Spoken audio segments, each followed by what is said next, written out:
Now it's time to plant some squash. But I can't plant them like I planted the tomatoes because their leaves are too big to put through the holes safely. Squash is a little more delicate than tomato. So these, this all I've got planted here so far, and these two are Madison's Cross. The rest on this are going to be early prolific, and this whole row is going to be for the purpose of keeping seed for Madison's Cross and developing Madison's Choice, the hybrid between early prolific and Madison's Cross. So that's that. Alright, the squash is planted, the PVC pipe is in place, and I've drilled the holes just like I did with the tomatoes. It's connected up there with an elbow, comes to a T here, and it'll eventually have other lines hooked up to it. Right now I've got the water running. It's draining off down here.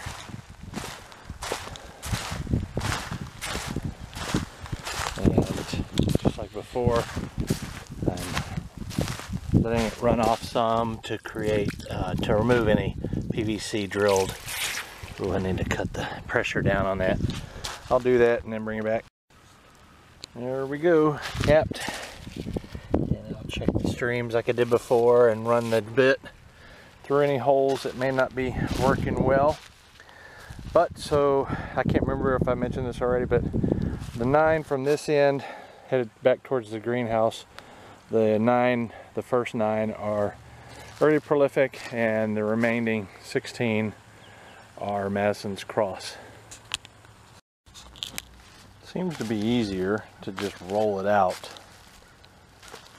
mark a hole, and then burn it. So that's what I'm doing. That row is done, completely done, and I've given the tomatoes and the second row of squash a good drink.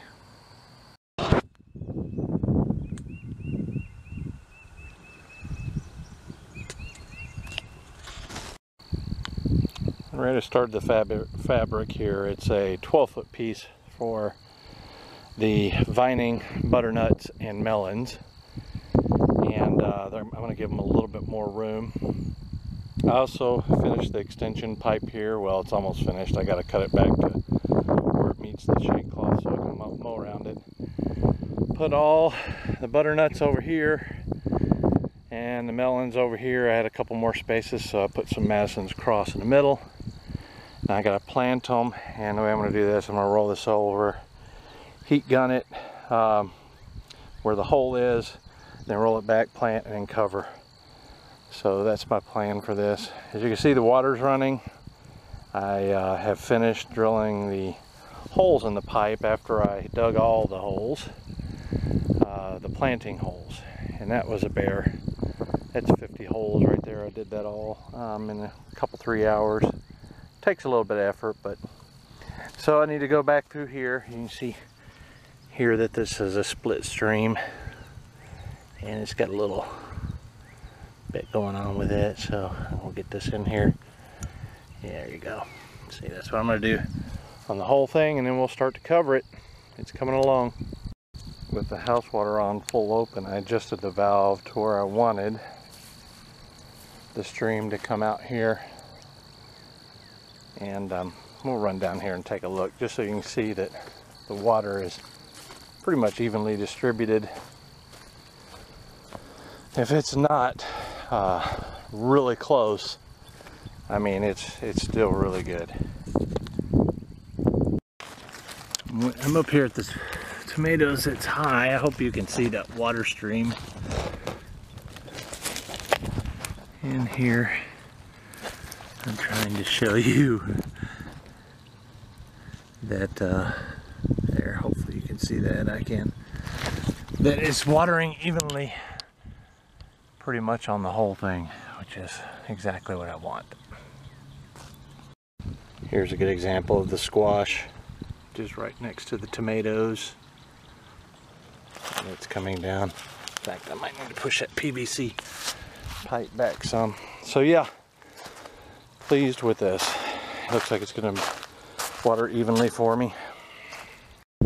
Alright everybody, the garden is done. I've got the cover completely secured down. I've got the PVC watering system in place. Now I need to put up some fencing of sorts. I need to deter deer, raccoons even, and possums, especially with the melons. They love the melons. Now, I'm not planting corn out here. They'll absolutely ravage the corn right at harvest. But they don't mess with squash too much, and they don't mess with tomatoes too much. The birds get into the tomatoes, but there's nothing really you can do about that. So we'll share with the birds. But I need to put up some kind of deterrent for deer and possums and raccoons. As you can see, I've got T-posts surrounding the garden all the way around the garden. And I'm starting to put up this fencing here. This is a plastic fence. It's a temporary type fence. And I think this will work for me just perfectly. When I went to see Crossbow, he's the guy at CB's Greenhouse and Gardens, he and Renee out there in North Carolina. When I went to see him, I saw that he had one of these fences and I thought was pretty cool, pretty unique. So I said, when I do my garden this year, that's what I'm going to put up. And yep, Renee and Crossbow, I just called him Cross. Good folks over there. If you want to know anything about hay bale garden especially, they're pretty much experts on it. So anyway, I took the bottom of the fence here, this plastic fence, and I took up the stakes that's holding down the fabric, and I secured that first. And then, as you can see down here, I raised it up like this. Well, first I put a zip tie on the bottom, and they're just simple little plastic zip ties. I'll show you that in a second. And then I'll go up here and I'll secure one up here, and I'll do that all the way along down the fence. Some little zip ties, and I got this whole line done. I'll do the top and bottom first. That way if there's any looseness in here, you can take the next zip tie and you can go around it and grab in two sides here, and that'll tighten up in the middle, any loose areas. Alright, we are done. We have stretched the fence. Not really stretched exactly, just kind of laid it up there and made it a little bit tight with the zip ties. We don't want to put too much pressure on these T-posts because they're not braced. But then after I did that, I put a 550 cord up top here just to provide a little extra support all the way around. I ran it in between each one of these, and that will help with the top there. So the whole thing is completely encompassed with the netting. And on the end here, I put a T-post here and here, and it's the only opening. And I just took a piece of PVC and some extra 550 cord here, and that's how it's done right here. So whenever I need to get into the greenhouse, whenever I need to get into the garden, I just remove this and just pop it back up by putting it back in the loop there and putting it up here. So let's go in here and take a look real quick. This is what we look like now as of today and at the time of this video completion. And I've got butternut here that are beginning to start to sprawl. All the way down this entire aisle is nothing but my butternut breeding. There's 25 plants in here. The next row up are melons, and I have 2 extra spots that where it didn't have enough melons that I put Madison's Cross there, and I also have some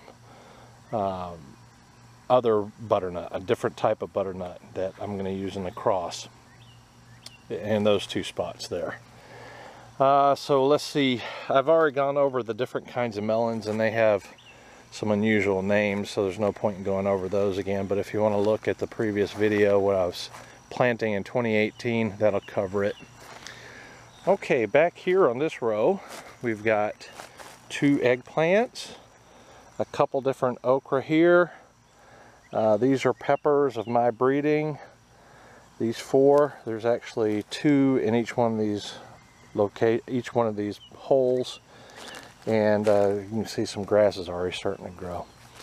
I've got some, what do we got here? This is Kavili squash, Kavili, same thing. We've got yellow zucchini here, I can't remember the name of it. And from here on down is my what I'm calling Christmas or Xmas, X-M-A-S. I call it Christmas, but I spell it X-M-A-S, and you can already see some little fruit coming on there. What I'm trying to get out of this is a breeding with striped balls, and hopefully I'll get something out of this grow here. Now the next are squash are 9 of these early prolific, and early prolific comes all the way up to here, and I just wanted to show you real quick what it kind of looks like. There are some baby squash growing. I'm noticing the lack of pollinators this year, so hopefully they get pollinated, otherwise I'll be out here hand pollinating the dickens out of these. But there's some baby squash on here, and they were doing so much better for some reason than Madison's Cross, my breeding, until now. And Madison's Cross starts here, and it is throwing all the baby squash like it can. It's already at least the same size, and this plant's even bigger than the early prolific. So it's like caught up, and it's like going bananas now. There's some squash on there and there. So I'm really happy. I haven't field grown Madison's Cross in a few generations. It's been containers or the greenhouse. Actually, for every generation except for the first 2 or 3. So I'm really pleased with that. The tomatoes, they were struggling for a while. I've already covered a video on the tomatoes, but now that I've got consistent watering going on, they're starting to respond very well. So I'm really enjoying how the garden is looking right now. Everything is healthy. Everything is starting to kick in like crazy. And yeah, all my effort is definitely worth it. This is Brent, you guys. We'll see you later. Did you know you can subscribe to me? Check it out. Click right here on the subscribe button. See that? It's got a little check next to it. If you click on the little bell to the right of it, it'll bring up a little notification that says send me all notifications for the channel every time I make a video. Click save.